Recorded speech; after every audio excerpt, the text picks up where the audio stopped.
Hello and welcome to today's edition of Vision Sport 360. It's actually the Friday edition, and I want to wish our Muslim brothers Ramadan Kareem. Let's actually look into the top stories that we have for you today. Starting from the home front, we'll give you updates from the ongoing All African Games and Nigeria dropping to number 3 on the medals table, and South Africa are now number 2 as far as the medals table is concerned. We'll give you a rundown of how yesterday actually went, and also let's look at the fact that the Super Falcons, the 9-time African champions, have dropped 2 places in the latest FIFA ranking. There's also the news about the Super Eagles coach, former Super Eagles coach, talking about the immediate coach, Jose Pizarro, has distanced himself from returning to the Super Eagles. Also, the draw for the UEFA Champions League has been made, and also the Europa League, the quarterfinals draw also has been made. There's also the Europa Conference League as well. A lot of tricky fixture, I'll say, just like you expect in a quarter-final stage of the UEFA Champions League.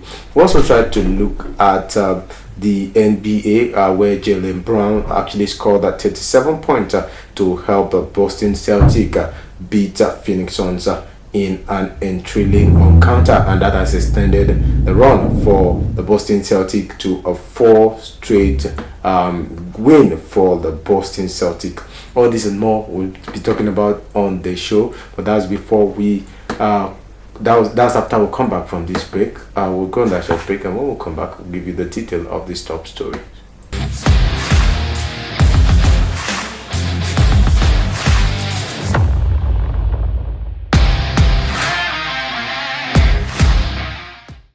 Welcome back. It's the Vision 360, Vision Sport 360 on WTV.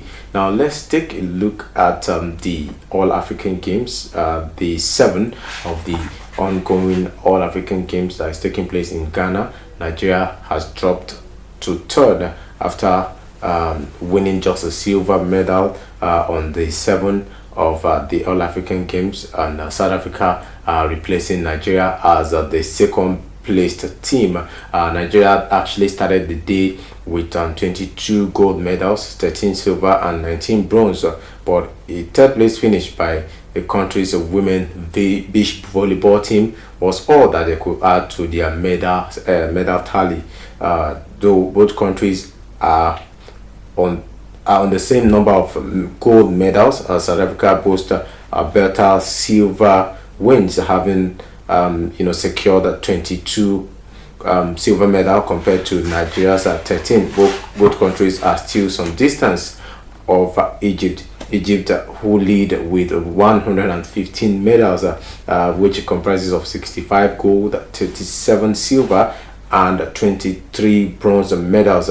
Despite claiming 2 gold medals, 3 silver and 5 bronze on Thursday to take their total to 81, Algeria actually dropped to 4th place, while Tunisia maintained their 5th position with 7 gold, 18 silver and 21 bronze medal. Mauritius, Madagascar, Eritrea, Morocco and Zimbabwe complete the top 10. Meanwhile, host country Ghana are 14th on the medals table with just 1 gold, 3 silver and 3 bronze medal. Not such a bad performance for Nigeria in terms of the medals table. When you look at the performance, subsequent performance of the Nigerian contingent, you look at Nigeria finishing 6th, 4th or thereabout. Nigeria maintaining 3rd position, going between 2nd and 3rd position at this particular point in time is not actually a bad idea, but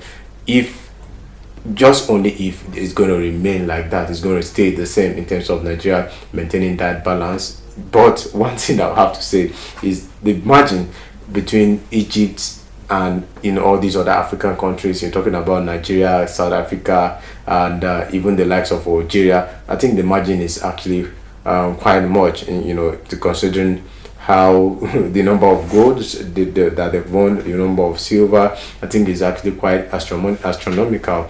And you have to look at Nigeria trying to develop other sports, because when you look at Nigeria, most of the time when we go for these all African games, when we go for Olympic games, hardly, there are some sports where you have like a high chance of winning more medals, like fencing, quite a lot of them. But oftentimes Nigeria don't have people to represent them in this sport. So when we go for these all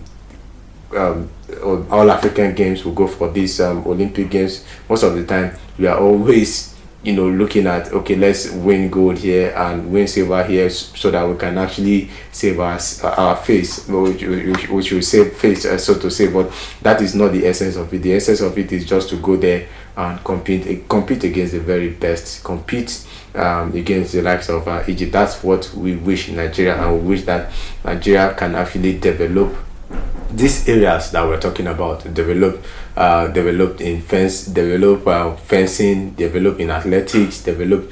I think we have quite a number of them that we can actually do better. But right now, it seems like our focus is not in that direction. And let's see how it goes as far as the all African game is concerned. Nigeria not doing so badly, and after the 7 of the ongoing all African games. Let's switch gears now and move to the next story, where the 9-time African champions, talking about the Super Falcons of Nigeria, have dropped 2 places in the latest women's world ranking. FIFA released their first ranking for 2024. That's on this official website earlier today, and the Super Falcons dropped from 32nd to 34th position. That's despite wins against the Cameroon and against despite wins against Cameroon and against Zambia as well. Nigeria actually had to drop two places, so to say. That's actually the most confusing thing to talk about, when you're talking about FIFA ranking. Most of the time you can't actually get a hold of how this ranking is done. Sometimes you expect your team to actually move up, but then at the end of the day they keep they drop a bit after that impressive performance. I think the last FIFA ranking, Nigeria actually had a better outing in terms of the position. But this time around, what we are seeing is actually something that we don't understand, considering the fact that the Super Falcons have not lost a game after the ranking. Maybe because of that first leg draw against Cameroon. I don't know the reason why the Super Falcons had to drop in terms of the FIFA World Ranking. And the reigning champions are also talking about the South Africa. Banyana now occupies second position in the continent, behind the Super Falcons. That's despite the Super Falcons dropping 2 places.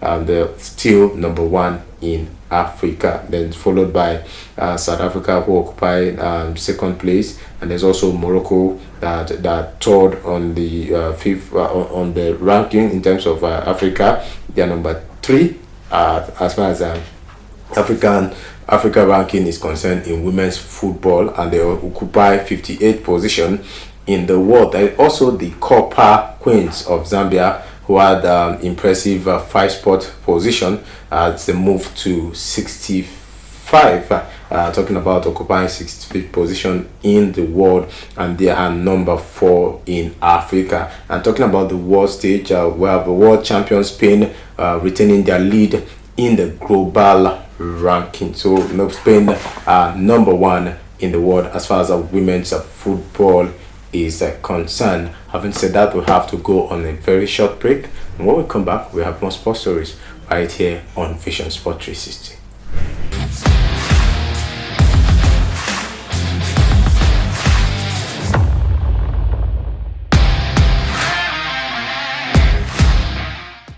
Welcome back to the show, and moving on, still pondering on football. And this time around, we are taking a look at the situation, the coaching situation of the Super Eagles of Nigeria. As you all know, after the Nations Cup, the contract of the coach of the Super Eagles, talking about former coach of the Super Eagles rather, Jose Pizarro, expired, and he left the post at the end of February.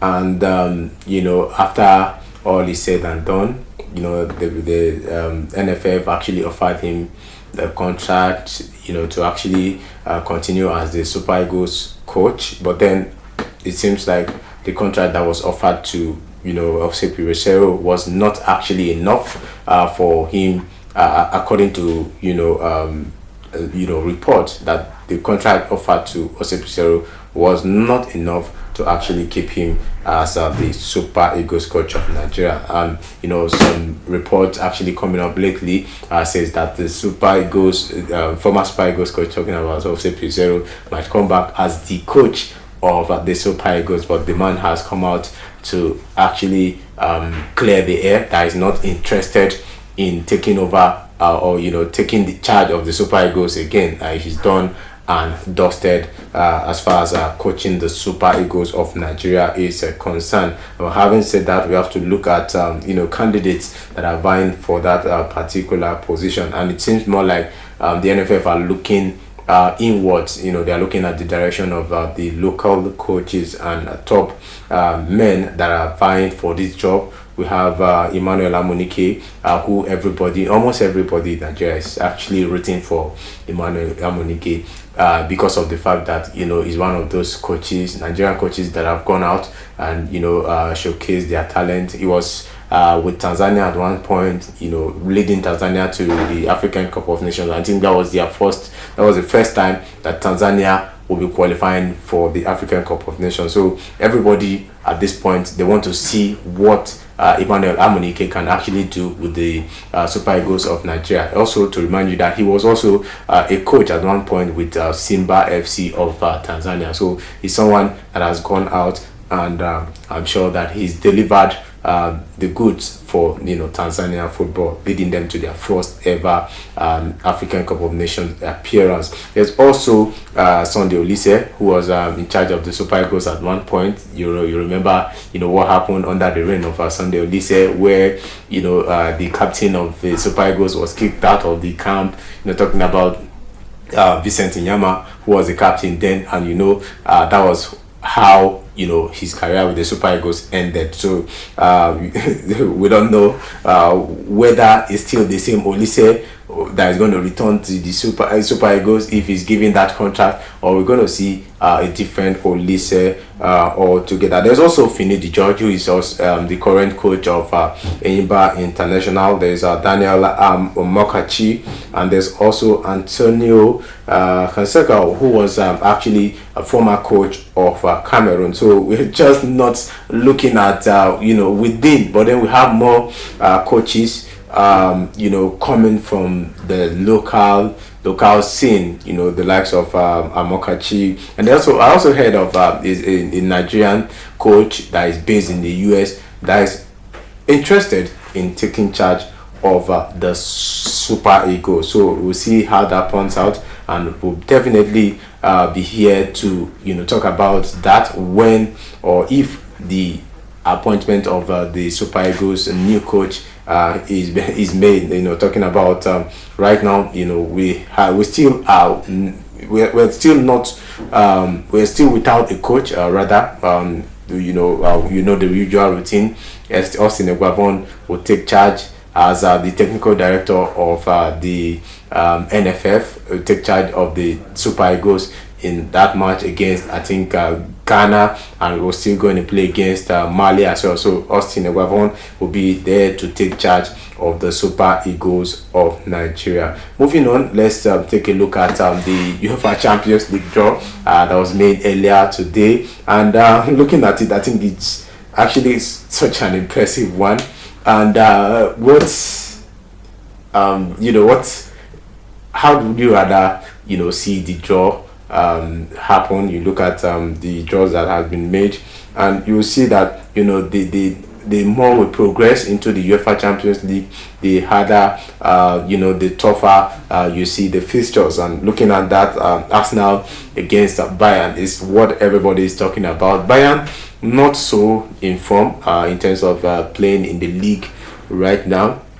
They are 10 points behind Bayer Leverkusen, and to a lot of people, the league for Bayern is as good as done and dusted, because the gap between them and Bayer Leverkusen at this point in time. And you also have to look at the way Bayer Leverkusen are playing, still undefeated in 37 games, and everybody actually quite agree that it seems more like Bayer Leverkusen will carry the day as far as the German Bundesliga is concerned. But then the Bayern Munich team, they are still in the UEFA Champions League, and you know what they can do when it comes to the Champions League. You see Harry Kane scoring goals with reckless abandon, and they have the experience with the likes of Joshua Kimmich, the likes of Manuel Neuer. We still have Harry Kane as well, experience that he has brought to the team. There's quite a lot of these guys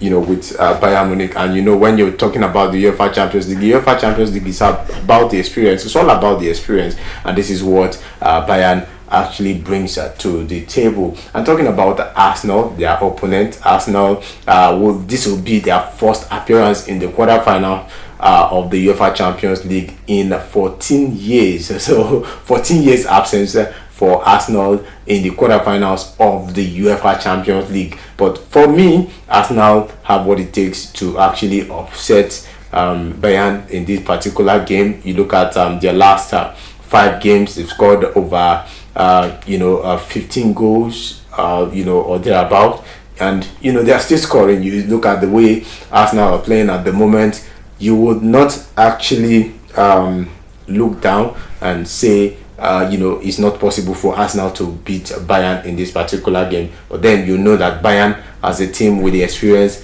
as a team that are traditional to the competition, what they can do as far as the stage of the competition is concerned. Also look at Atletico Madrid against Borussia Dortmund. I think the fixture is actually getting more interesting and more interesting when you look at it. Atletico Madrid and Borussia Dortmund. These two teams, I think, in the last 3, 4, 5 seasons, I think they met about 3 occasions. So they are not new to each other, and we definitely know that it's going to be an entertaining game when you see Atletico Madrid and Borussia Dortmund playing. But one tricky thing about this fixture is the fact that we're seeing different Atletico Madrid. Atletico Madrid in the past, even as at last season, the kind of football they play is pragmatic, it is reserved. But then we're beginning to see a new Atletico Madrid this season, trying to play entertaining, trying to dominate, trying to control possession, and we've seen what that has brought them in terms of the La Liga. They are not competing for the La Liga, but then they are still in that Champions League place, and probably because of the fact that they had to deviate from the what we know them for, talking about the original style that they play, probably that has actually affected them in the league, but that hasn't affected them in the UEFA Champions League. They defeated Inter Milan, last season's Champions League finalists, via penalty shootout, and it was actually quite an entertaining game at the end of the day. But Atletico Madrid progressed after that penalty shootout, and for Dortmund, it's been them blowing hot and cold. You don't actually know what to expect from Dortmund.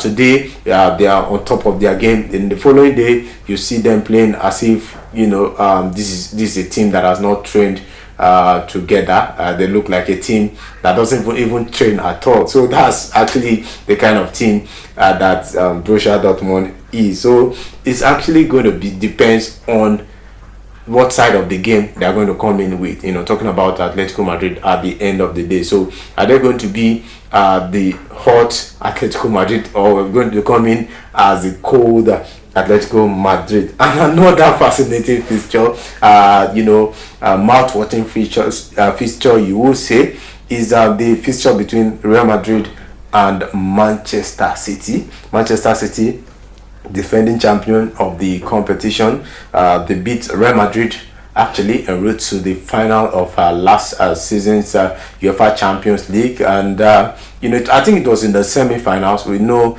Madrid didn't actually live up to expectation, and in the previous season as well, Real Madrid actually knocked out Manchester City in the semi-final. So it seems like more of a revenge for Manchester City last season. So we're beginning to see that trend, that pattern. Madrid and Real Madrid and Manchester City is becoming like a mainstay fixture as far as the UEFA Champions League is concerned. So what result are we going to see this time around? We have Real Madrid that are dominating in the Primera Liga, talking about the Spanish La Liga, even without some key players. Jude Bellingham is injured. They don't even have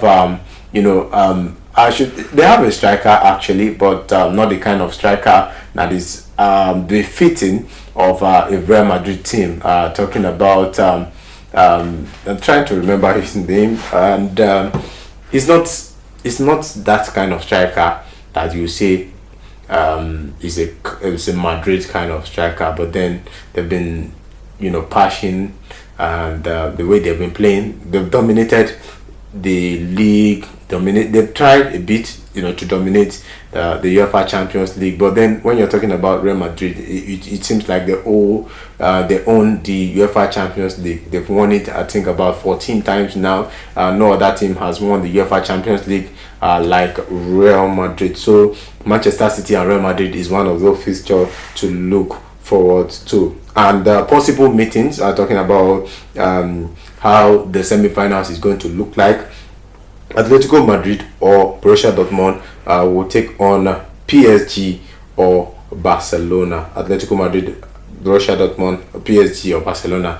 And there's also Arsenal or Bayern Munich versus Real Madrid or Manchester City. PSG and Barcelona, these two teams, they're not playing so well. If you ask me, Barcelona second in the Spanish La Liga, PSG they are number one in the French Ligue 1. With the whole Kylian Mbappe issue, lingering, Kylian Mbappe having announced that he's going to join Real Madrid next season. The coach, talking about Luis Enrique, in recent times has not been utilizing Kylian Mbappe. So what's going to happen in this game, Barcelona against Paris Saint-Germain? Is he going to feature Kylian Mbappe? Because when he was asked in recent times why he's not Kylian Mbappe is not regular in his team, he said he wants to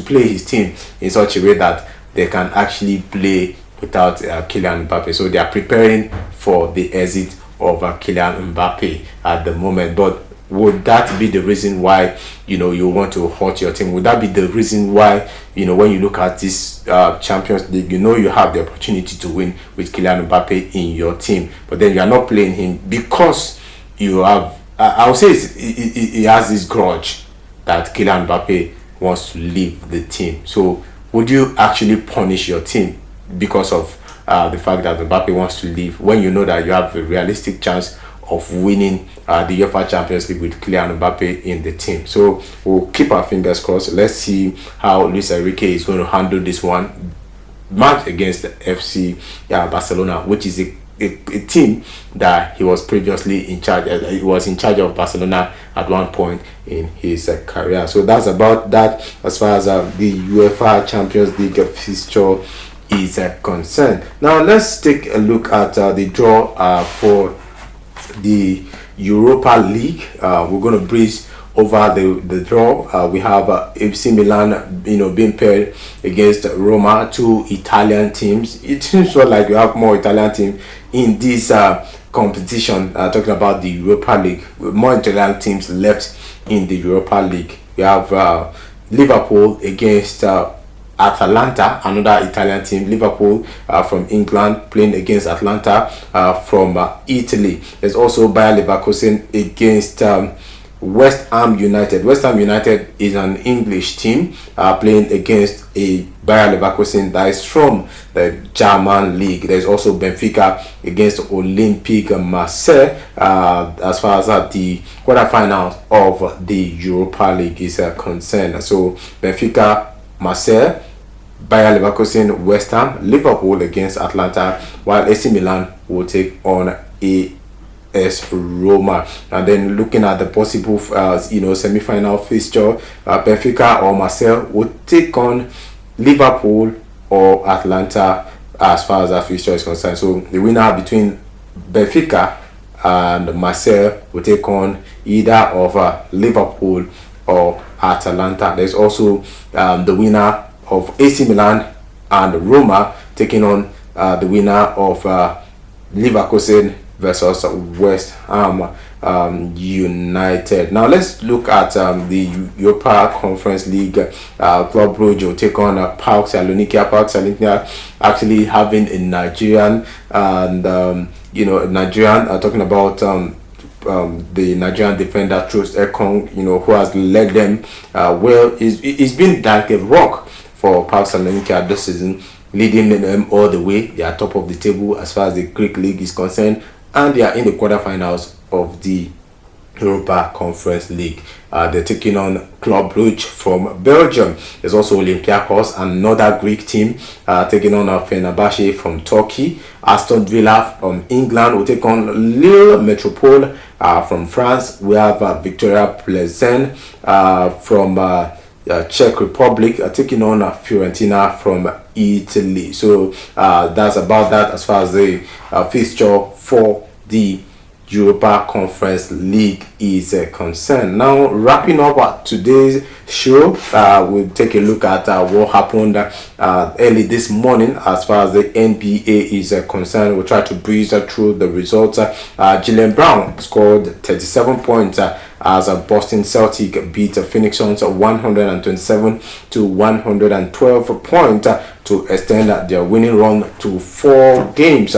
It's also Jason Tatum who scored 26 points as Hartford scored 24 as the victory at home edged the Celtic closer to securing the NBA Eastern Conference top seeding for the playoff. There's Devin Booker who led the Suns with a 23 points in that game for the Phoenix Suns, while Bradley Beal scored 22 points. Celtic clear leaders in the Eastern Conference with a 52-14 records. And looking at other results from the league, Oklahoma City Thunder with the likes of Carl Gilgeous Alexander returned to the top of the Western Conference with a narrow 126 point to 119 point win over the Dallas Mavericks. Kyrie Irving